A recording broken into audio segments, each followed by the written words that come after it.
მოგესალმებით. ევროკომისიის პრეზიდენტს ურსულა ფონ დერ ლაიენს პანდემიის დროინდელი სკანდალი თანამდებობაზე ყოფნის მეორე ვადისას წამოეწია და არ არის გამორიცხული, რომ შედეგებმა მის პოლიტიკურ კარიერაზე ძალიან სერიოზული გავლენა მოახდინოს. თუმცა აქ მხოლოდ ურსულა ფონ დერ ლაიენის პირად კარიერაზე არ არის საუბარი. საუბარია მთლიანობაში ევროკავშირის პოლიტიკურ იმიჯსა და საერთაშორისო რეპუტაციაზე. თან ეს დღევანდელ ვითარებაში, როდესაც ევროკავშირის წამყვან ქვეყნებს საკუთარ მოსახლეობაში არაპოპულარული და დაბალი რეიტინგის მქონე ლიდერები მართავენ. დღეს ყველასთვის ძალიან თვალსაჩინოა ევროპული სტრუქტურების ორმაგი სტანდარტები. ამ ორმაგ სტანდარტებს ევროკავშირის მოსახლეობაც და ევროკავშირს მიღმა მცხოვრები მოსახლეობაც მიეჩვია, მაგრამ პოლიტიკური კუთხით.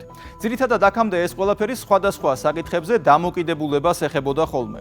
მაგალითად, საქართველოსთან მიმართებით რატომღაც ევროკავშირისთვის პარლამენტზე შტურმი მშვიდობიანი აქციაა. პოლიციელზე რადიკალის თავდასხმა გამოხატვის თავისუფლება. პოლიტიკოსებზე საჯარო სივრცეებში თავდასხმა მაინც გამოხატვის თავისუფლება და ასეა დაუსრულებლად. სინამდვილეში თავად ევროკავშირში აღარ არსებობს არც სიტყვის თავისუფლება, არც გამოხატვისა და მედიის სტანდარტები, არც ადამიანის უფლებები და აღარც ევროპული კანონმდებლობა. ის კანონმდებლობა და სამართალი, რომელთანაც ყველა ევროკომისიის პრეზიდენტიდან დაწყებული, რიგითი ჩეხით, გერმანელითა და შვედით დასრულებული ყველა თანასწორი იყო. დღეს ევროკავშირში ელიტების სამართალი არსებობს, ოლიგარქების არაფორმალური მმართველობა და Deep State-ის უზარმაზარი გავლენები. სწორედ Deep State-სა და მის ინტერესებზეა მორგებული ევროპული სამართალი და ბრიუსელის ბიუროკრატიაც. ევროკავშირში ევროპული სამართლის კრახის მაგალითია ის, რომ ურსულა ფონ დერ ლაიენი მეორე ვადით იკავებს ევროკომისიის პრეზიდენტის პოზიციას და არც ევროპულ მედიაში, არც ევროპულ არასამთავრობო ორგანიზაციებსა და არც ევროპულ სტრუქტურებში შეკითხვაც კი არავის უჩნდება, თუ რატომ არ დგება მისი პასუხისმგებლობის საკითხი. ცოტა ხნის წინ ფონ დერ ლაიენს Pfizer-Gate-ის სკანდალი წამოეწია. ევროკავშირის სასამართლომ გააუქმა კომისიის გადაწყვეტილება. საქმე ეხება გაზეთ New York Times-ის ინფორმაციას ურსულა ფონ დერ ლაიენსა და Pfizer-ის აღმასრულებელ დირექტორს ალბერტ ბურლას შორის გაცვლილ შეტყობინებებზე. ევროკომისიამ ამ წერილებზე წვდომა შეზღუდა. საუბარია პანდემიის დროს ამ ორ შორის მიმოწერასა და შემდეგ ევროკომისიის მიერ Pfizer-ის ვაქცინების შესყიდვაზე, რამაც მაშინაც ბევრი შეკითხვა გააჩინა. ეს მიმოწერა მაშინ არ გასაჯაროვდა, დღეს კი უკვე სასამართლომ დაადგინა, რომ საჭიროა ამ საკითხზე მეტი დეტალის გაჟღერება.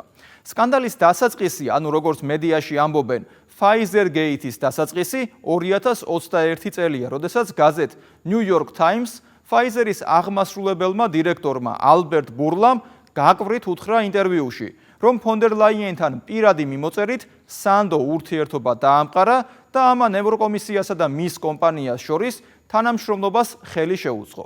ეს თანამშრომლობა ზუსტად რა თანხა დაჯდა, დღესაც არავინ იცის. მედიაში ევროკომისიის მიერ შესყიდული Pfizer-ის ვაქცინების ფასი 20 მილიარდი ევროდან 71 მილიარდ ევრომდე მერყეობს. თუმცა ყველაზე ხშირად ფიგურირებს დაახლოებით 36 მილიარდი евро, მილიარდ 800 მილიონი დოზა ვაქცინის სანაცვლოდ. ეს გარიგება ყველაზე მსხვილია ყველა იმ გარიგებას შორის, რომელიც ევროკომისიას ჯანდაცვის სფეროში აქვს დადებული.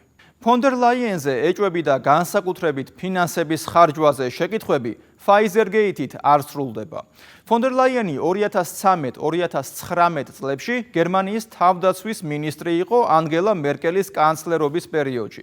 ის თავდაცვის მინისტრობის დროსაც სკანდალში გაეხვა და სკანდალიც ისევ ფინანსებსა და მისი სამინისტროს მიერ თანხების ხარჯვას უკავშირდებოდა.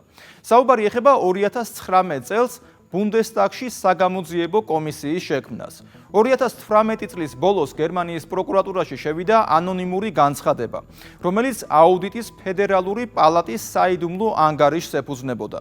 საუბარია თავდაცვის სამინისტროს მიერ გარე საკონსულტაციო კომპანიების დაქირავებასა და მათ ანაზღაურებაზე.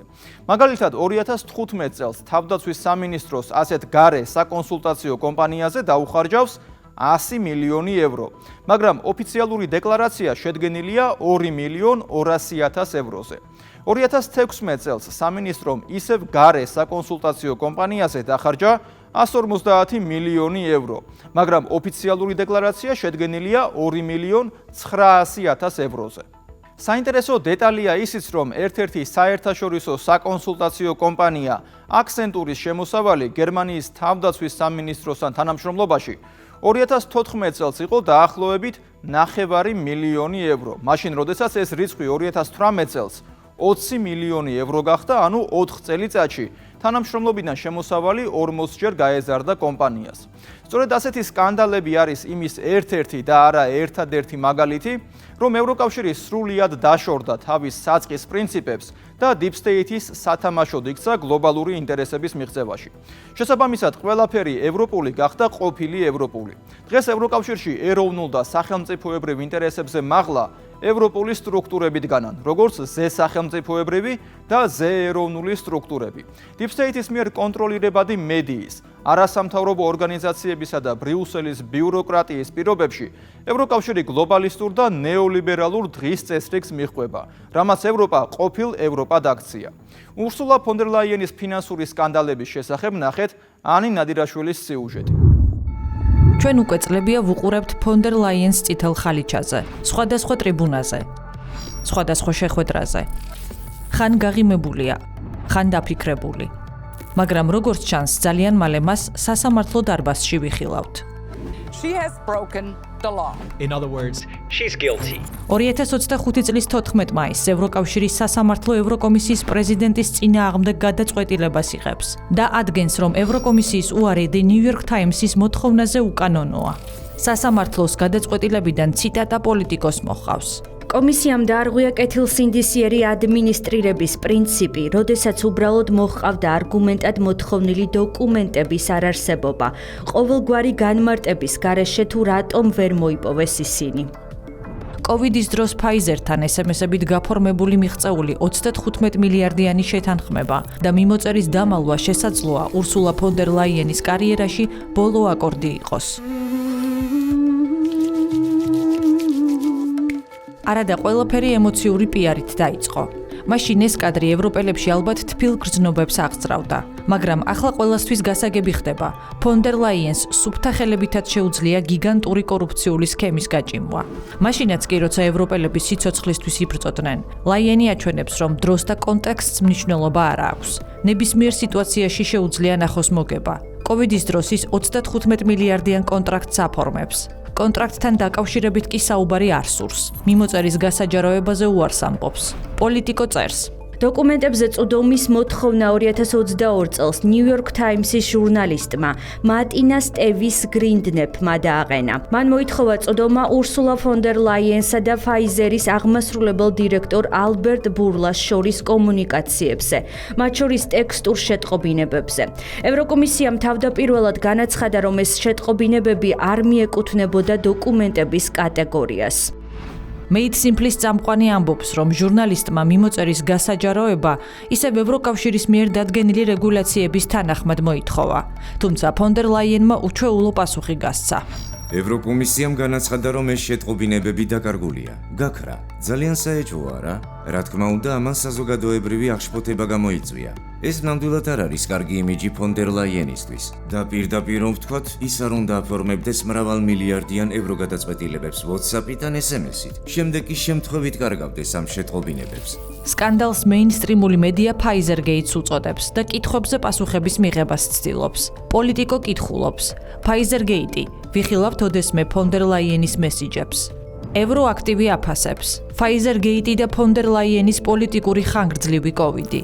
Modern Diplomacy აჯამებს. Pfizer-ი, ურსულა ფონ დერ ლაიენი და 35 მილიარდიანი კორუფცია. შრი-ლანკა გარდიანი ასკვნის. ევროკომისიის პრეზიდენტი ურსულა ფონ დერ ლაიენი მზარდ სკანდალში ეხვევა. მოკლედ მოვყვეთ ისტორია, რომელიც 2021 წელს, მათ შორის New York Times-ის ფურცლებზე იწყება. ეს სტატია აღწერს, თუ როგორ მიაღწია ევროკავშირმა მასშტაბურ შეთანხმებას Pfizer-თან COVID-19 ვაქცინების მიწოდებაზე. როგორ დაუკავშირდა ფონ დერ ლაიენი Pfizer-ის ხელმძღვანელს, როგორ გამართა მასთან მიმოწერა. საბოლოოდ კი შედგა კონტრაქტი Pfizer-თან 1.8 მილიარდი დოზის მიწოდებაზე. დამატებითი 900 მილიონი დოზის შეძენის შესაძლებლობით 2023 წლამდე. Pfizer-ის აღმასრულებელმა დირექტორმა ალბერტ ბურლამ აღნიშნა: ჩვენ შორის ჩამოყალიბდა ღრმანდობა, რადგან ჩავერთეთ ღრმა განხილვებში. ფონ დერ ლაიენმა თქვა: დარწმუნებული ვარ, რომ ეს გრძელვადიანი პროცესია. ლაიენის გიგანტურ სქემას მალევე ისევ New York Times-ის ჟურნალისტი ერთი შეკითხვით დაანგრევს, როცა მიმოწერის გასაჯაროებას მოითხოვს. უარის მიღების შემდეგ კი სასამართლოს მიმართავს. კითხვებზე პასუხების მიღება უკვე ევროპარლამენტის წევრებმაც მოითხოვეს. მიკელე რივაზი, ფრანგი მწვანე ევროპარლამენტარი. ჩვენ მოვითხოვეთ ხელშეკრულებების წაკითხვა, მოვითხოვეთ გამჭვირვალობა, მივიღეთ სიჩუმე და გადაშავებული გვერდები. ეს არ არის დემოკრატია, ეს კორპორატიული მიტაცებაა. Access Info ევროპამ აღნიშნა, რომ სასამართლოს გადაწყვეტილება მკაფიოდ მიუთითებს, რომ კომისიის წინააღმდეგობრივი მიდგომა გამჭვირვალობის მიმართ მიუღებელია და მოუწოდებს კომისიას შეწყვიტოს ლეგიტიმური ინფორმაციის მოთხოვნების თავიდან აცილება და გადავიდეს ღია პოლიტიკის ფორმირებაზე. ევროპის ომბუდსმენის ემილი ორაილის შეფასებით სასამართლოს გადაწყვეტილება ხაზს უსვამს იმ აუცილებლობას, რომ ევროკავშირის ინსტიტუტებმა შეინახონ და დაარეგისტრირონ ყველა მნიშვნელოვანი კომუნიკაცია, მათ შორის ტექსტური შეტყობინებები, რათა უზრუნველყონ საჯარო წვდომა და ანგარიშვალდებულება. ამიტომაც გაჩნდა ტერმინი. Pfizergate. ევროპარლამენტარი კრისტინე ანდერსონი ამბობს, რომ სასამართლოს გადაწყვეტილება ურსულა ფონ დერ ლაიენისთვის თავზე ლაფის დასხმის ტოლფასია. ევროკავშირის სასამართლოს გადაწყვეტილება არის ლაფი ურსულა ფონ დერ ლაიენისთვის. მან დაარღვია კანონი, ევროკომისიამ დაარღვია გამჭვირვალობის პრინციპი და ეს ახლა ოფიციალურად არის აღიარებული. მოსამართლეებმა ეს მკაფიოდ დაადასტურეს. ეს პირველი სკანდალი არ არის, რომელიც ფონ დერ ლაიენის სახელს უკავშირდება. როგორ მოახერხა ამ ქალბატონმა სერიოზული სკანდალების ფონზე კარიერის კიბეზე ასვლა და პოზიციის შენარჩუნება? ამ კითხვას რომ ვუპასუხოთ, თვალი მის ბიოგრაფიას გადავავლოთ. 1992 წელს ფონ დერ ლაიენი ოჯახთან ერთად ამერიკაში გადადის. მას ამ მომენტისთვის 3 შვილი ჰყავს. სამედიცინო განათლება აქვს და გინეკოლოგიის სფეროში გარკვეული პრაქტიკაც დაუკრავდა. კალიფორნიაში გადასვლის მიზეზი მისი პროფესორი მეუღლეა. ჰაიკო ფონ დერ ლაიენი სტენფორდში ლექციებს კითხულობს. ცოლი ოჯახზე ზრუნავს. გერმანიაში ფონ დერ ლაიენი 1996 წელს ბრუნდება. უკვე 5 შვილი ჰყავს და რატომღაც ზუსტად იცის, გინეკოლოგია კი არა პოლიტიკა აინტერესებს. იმ წელსვე შედის გერმანიის ქრისტიან დემოკრატიულ კავშირში და ქვემო საქსონიის რეგიონში იწყებს მუშაობას. 2005 წლიდან კი უკვე ანგელა მერკელის კაბინეტის წევრი ხდება. მისი პირველი სერიოზული სკანდალი 2015 წლის სექტემბრით თარიღდება. პლაგიატის გამოვლენის პლატფორმამ ვრონი პლაგვიკიმ დაადგინა ფონ დერ ლაიენის 1991 წლის სამედიცინო დისერტაციის 43.5% პლაგიატს შეიცავს. ზუსტად 5 თვეში 2016 წლის მარტში ჰანოვერის სამედიცინო სკოლის კომისია დაასკვნის. პლაგიატი არის, მაგრამ დანაშაული არ იკითხება. მოტყუების მტკიცებულებები არ არსებობსო. ეს სკანდალი განსაკუთრებულ მნიშვნელობას შეიცენს. ფონ დერ ლაიენი გახდება პირველი, ვისაც პლაგიატის გამო არ დასჯიან. დოქტორის ხარისხსაც მისცემენ და კარიერის გაგრძელების უფლებასაც. სხვებს ასე არ გაუმართლათ. 2 გერმანელი მინისტრი, კარლ თეოდორ ცუ გუტენბერგი და ანეტე შავანი პლაგიატის ბრალდებების გამო თანამდებობიდან გადააყენეს. ეს სკანდალი მედიაშიც გაშუქდა. ფონ დერ ლაიენი ამ დროს უკვე გერმანიის თავდაცვის მინისტრია, მაგრამ პლაგიატიზმის სკანდალი მას არ ეხება. სკანდალების სერიაც გაგრძელდება. 2018 წელი გერმანული გამოცემა Deutsche Welle სპეციალურ სტატიას აქვეყნებს სათაურით. ბუნდესტაგი გამოძიებას იწყებს თავდაცვის მინისტრის წინააღმდეგ კონტრაქტებთან დაკავშირებით. ცუდი მმართველობა, ნეპოტიზმი, საეჭვო გარიგებები, გაფლანგვა. ეს ის საკითხებია, რომელიც პარლამენტის კომიტეტმა უნდა განიხილოს. გამოძიების კომიტეტი შეისწავლის მაკინზისთვის მინიჭებული კონტრაქტის და 390 მილიონი ევროს 442 მილიონი ამერიკული დოლარის ღირებულების IT კონტრაქტის დარღვევებს.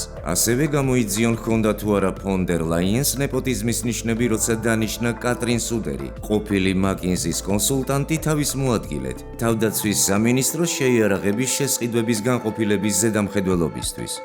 მაგრამ ამ სკანდალმაც მას მხოლოდ კარიერული წინსვლა მოუტანა. მოულოდნელად ურსულა ფონ დერ ლაიენი ევროკომისიის მოქმედი თავმჯდომარის, ჟან-კლოდ იუნკერის მემკვიდრედ სახელდება. ის იყო პირველი ქალი, რომელმაც გერმანიის თავდაცვის მინისტრის პოსტი დაიკავა. ახლა კი ხდება პირველი ქალი, ვინც ევროკომისარი ხდება. გამოცემა Geopolitical Monitor ევროპარლამენტარების აღშფოთებაზე წერს.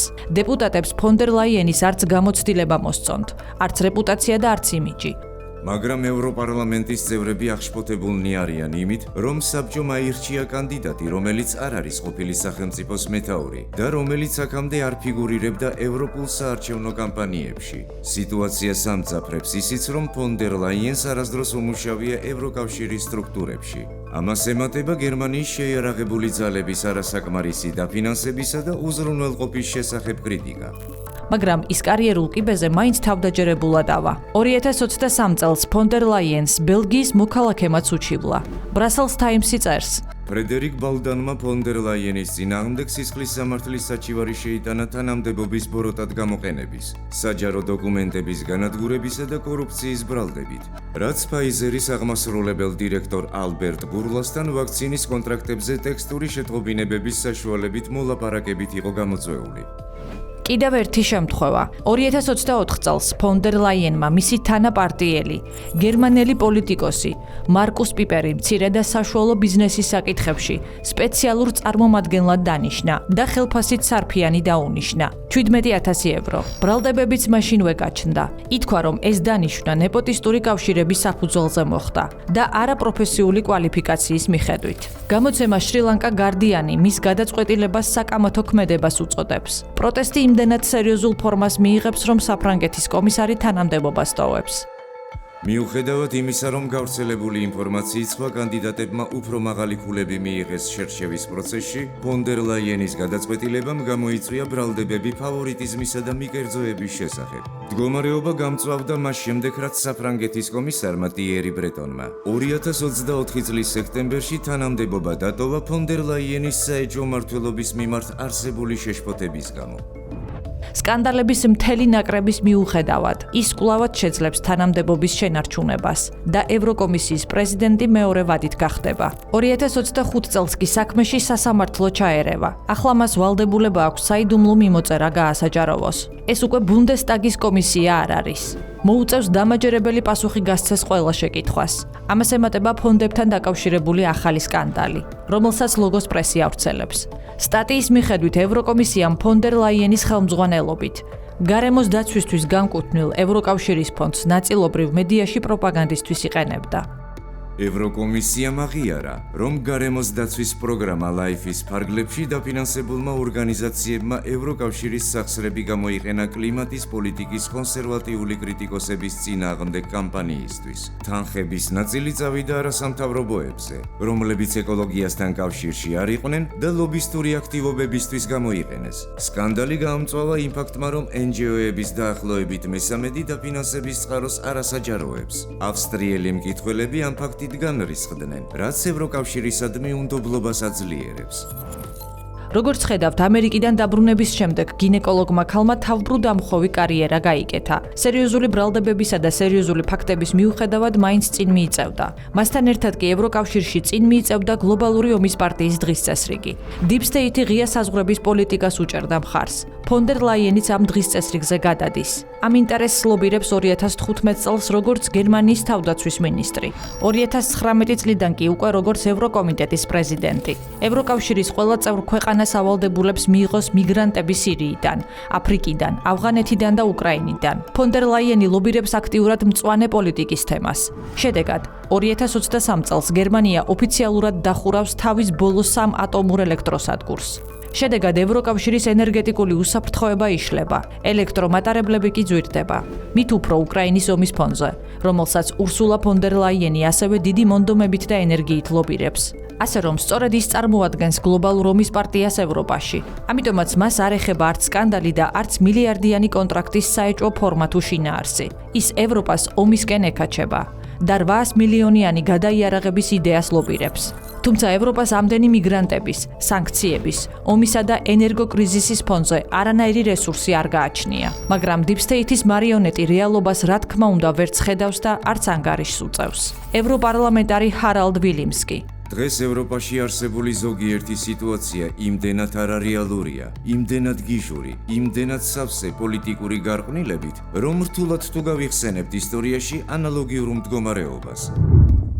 ამ სკანდალებს ხელი არ შეუშლია ურსულა ფონ დერ ლაიენისთვის ორჯერ გამხდარიყო ევროკომისიის პრეზიდენტი.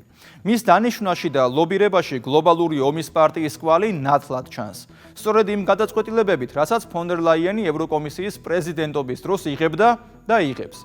იქნება ეს ომის მხარდაჭერა უკრაინაში, ევროკავშირის მილიტარიზაციისთვის შედგენილი 800 მილიარდიანი პაკეტი თუ სანქციები რუსეთის წინააღმდეგ, რომელიც პირველ რიგში ევროპული ქვეყნების ეკონომიკებს უფრო აზიანებს, ვიდრე რუსეთს.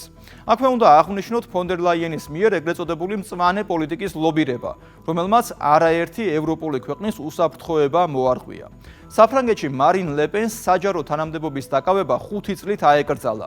მიზეზი ის იყო, რომ მარინ ლე-პენსა და მისი პარტიის 24 წევრს ბრალი ედებოდათ ევროპარლამენტში მუშაობისთვის გამოყოფილი თანხების გამოყენებაში იმ თანამშრომლების დასაფინანსებლად, რომლებიც მათი პარტიისთვის მუშაობდნენ. საუბარია 2004-დან 2016 წლამდე პერიოდზე.